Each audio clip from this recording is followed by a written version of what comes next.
ఈరోజు తిరుమల క్షేత్రంలో తిరుమలలో అన్యమతస్థుడు పురోహిత సంఘం వద్ద నమాజ్ చేస్తూ కొన్ని వీడియోలో సోషల్ మీడియాలో న్యూస్ ఛానల్లో రావడం జరిగింది.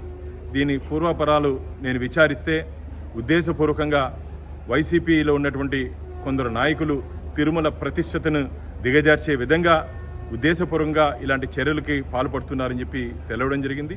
ఖచ్చితంగా వీరి మీద క్రిమినల్ కేసులు నమోదు చేయబోతున్నాం. రాజకీయంగా ఎదుర్కోవాలి తప్ప ఇలా భగవంతుణ్ణి రాజకీయాల్లోకి తీసుకొని వచ్చి ఎన్డీఏ ప్రభుత్వంలో భద్రత లేదు, స్వామివారికి రక్షణ లేదు అని చెప్పి ఒక ఉద్దేశంతో శ్రీవారి భక్తుల్ని అయోమయంలోకి తీసుకుపోయే ప్రయత్నం చేస్తున్నారు. గతంలో కూడా గోశాలలో జరిగినటువంటి విషయం కూడా వాస్తవాలు లేనప్పటికీ దాంట్లో ఏదో ఉన్నట్టు శ్రీవారి భక్తుల్లోకి తీసుకుపోయి ఇప్పటికే భక్తుల దగ్గర చీయని పెంచుకున్న సిగ్గు లేకుండా ఈరోజు మళ్ళీ ఇలాంటి చర్యలకి పునరావృతం చేస్తున్నారు. ఖచ్చితంగా దీని వెనక ఉండే వ్యక్తుల్ని ఖచ్చితంగా గుర్తించి వారి మీద క్రిమినల్ కేసులు నమోదు చేసే దిశగా నేను టీటీడీ అధికారులతో మాట్లాడి వారి మీద చర్యలు తీసుకోబోతున్నాం. ఇది మంచిది కాదు. రాజకీయాల్లో రాజకీయంగా ఎదుర్కొంటాం. భగవంతుని అడ్డం పెట్టుకొని ఇలాంటి రాజకీయాలు చేయడం మంచిది కాదు. ఖచ్చితంగా ఇలాంటి చర్యలు చేస్తున్నటువంటి వైసీపీ నాయకుల్ని నేను తీవ్రంగా హెచ్చరిస్తున్నా. పవిత్ర పుణ్యక్షేత్రమైనటువంటి తిరుమలలో ఈరోజు జరిగినటువంటి సంఘటన యావత్ హిందూ ప్రపంచాన్ని, హిందూ భక్తులను కలిచివేసింది. అక్కడికి ఒక ట్యాక్సీలో వచ్చినటువంటి ముస్లిం డ్రైవర్, ముస్లింలు రావడం తప్పు కాదు, ముస్లింలలో కూడా ఎంతోమంది వెంకటేశ్వర స్వామిని భక్తితో పూజించేటటువంటి వారు ఉన్నారు.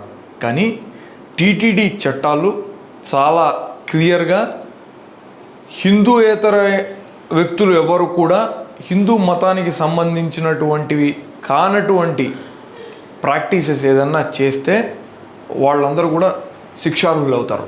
అలాంటివి చేయడానికి ఏమాత్రం కూడా తిరుమలలో వీలుండదు. మరి ఈ వ్యక్తి నమాజ్ చేయగలిగేటటువంటి అవకాశం ఎలా వచ్చింది? పదే వైఎస్ఆర్ కాంగ్రెస్ పార్టీ కొన్ని నెలలుగా తిరుమల క్షేత్రంలో విజిలెన్స్ లోపాలు కొట్టొచ్చినట్టుగా కనపడుతున్నాయి. అధికారుల మధ్యన సమన్వయ లోపం లేకపోవడం కారణంగానే అనేకమైనటువంటి దుర్ఘటనలు కొండపైన జరుగుతున్నాయని వాపోతూ వస్తూ వచ్చింది.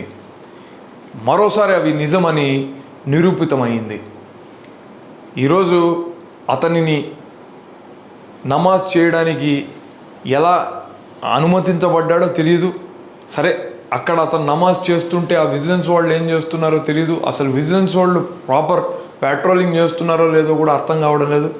వరుసపెట్టేటువంటి ఘటనలు, కొండ పైన గుడి మహాద్వారం వరకు భక్తులు చెప్పులు వేసుకొని రావడం, విమానాలు గుడిపైన ఎగరడం, ఎగ్ బిర్యానీలు టెంపుల్ దగ్గరలోనే కొంతమంది భక్తులు తినడం, మందు కొండ మీద దొరకడం, పాన్, గుట్కా ఇట్లాంటి మసాలాలన్నీ కూడా పైన కొండపైకి చేరుకోవడం, ఇవన్నీ కూడా చాలా అతి దారుణమైనటువంటి విషయాలు. పరిపాలనను టీటీడీలో తీసుకువస్తామని మాట్లాడినటువంటి వ్యక్తి మాటలు ఇప్పుడు ఏమయ్యాయి?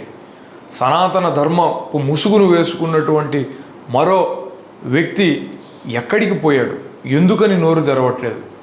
అయ్యా, రాజకీయాలని అటుంచి భక్తుల మనోభావాలకు సంబంధించినటువంటి విషయాలలో మీరు కఠినమైనటువంటి నిర్ణయాలు తీసుకోండి అని పదే వైఎస్ఆర్ కాంగ్రెస్ పార్టీ మిమ్మల్ని కోరుతోంది. మీకు ఈ విషయంలో మేము సంపూర్ణమైనటువంటి సహకారాన్ని అందిస్తాం. రాజకీయాలు చేయడానికి మేమేం లేం, తప్పులను ఎత్తి చూపుతున్నాం. ఈరోజు ఒక తప్పును ఎత్తి చూపితే ఇక్కడ ఉన్నటువంటి స్థానిక బీజేపీ నాయకుడు దీనికి అంతటికీ కారణం వైఎస్ఆర్ కాంగ్రెస్ పార్టీ నాయకులని మాట్లాడుతున్నారు. నమాజ్తో, ఒక ముస్లిం వ్యక్తి కొండ మీద చేసినటువంటి నమాజ్తో స్థానిక వైఎస్ఆర్ కాంగ్రెస్ పార్టీ నాయకులకి ఏ విధమైనటువంటి సంబంధం ఉందండి? ఈ పద్ధతి మారాలి, ఈ దారుణాలు ఆగాలి. గోవులు చనిపోవడము, ఇవన్నీ వరుసపెట్టి తొక్కిసలాట జరగడము, కొండపైన ఓ పిల్లోడు 3 అంతస్తుల మేడపై నుంచి కింద పడి చనిపోవడము, ఇవన్నీ కూడా క్లియర్గా పరిపాలనా వ్యవహారాల్లో మీరు పూర్తిగా ఫెయిల్ అయ్యారన్నటువంటి వాస్తవాలని బయట పెడుతున్నాయి.